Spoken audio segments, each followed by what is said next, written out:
Aku balik lagi.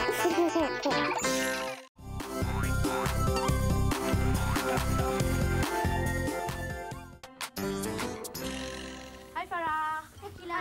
Hai Kila. Hai semua. Hai Bas. Kamu berdua ke mana tadi? Kami pergi ke kedai buku. Dalam tu mesti buku. Betul. Memang buku pun.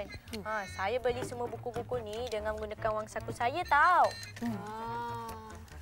Kamu semua dah bagi soalan kuis pada kawan-kawan di rumah ke belum?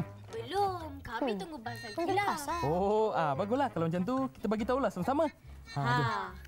Pasti kawan-kawan tu kat rumah tu semua dah sediakan pensel dan kertas. Bagus. Kalau dah sedia, sama-sama kita saksikan soalan kuis ini. Jeng jeng. Soalan kuis minggu ini.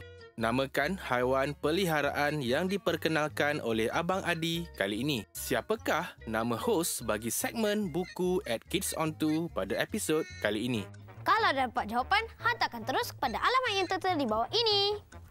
Jawapan yang terpilih akan mendapat hadiah tau. Tapi kawan-kawan jangan lupa untuk hantarkan nama, umur, alamat dan nombor telefon kawan-kawan juga tau. Barulah selamat hadiahnya sampai ke rumah nanti. Hadiahnya ialah tara. Pengirim email dan hasil karya akan mendapat hadiah hebat sumbangan Bank Simpanan Nasional berupa akaun Giro Kelab Penabung Muda berjumlah RM150 Malaysia. Hamper buku cerita yang terbaik bernilai RM120 Malaysia sumbangan Karnadia. Voucher Da Vinci Creative Kids iaitu pendaftaran percuma dan baju tea dengan nilai RM100 Malaysia. Serta cenderahati istimewa Kids On 2 berupa sehelai baju tea. Pastikan setiap penyertaan mempunyai butiran lengkap seperti berikut. Nama penuh, nombor kad pengenalan, alamat penuh dan nombor telefon ke alamat Kids On 2 nombor 31 Jalan DBP Dolomite Business Park 68100 Batu Caves Selangor Darul Ehsan atau emailkan ke interaktif@kidson2.tv.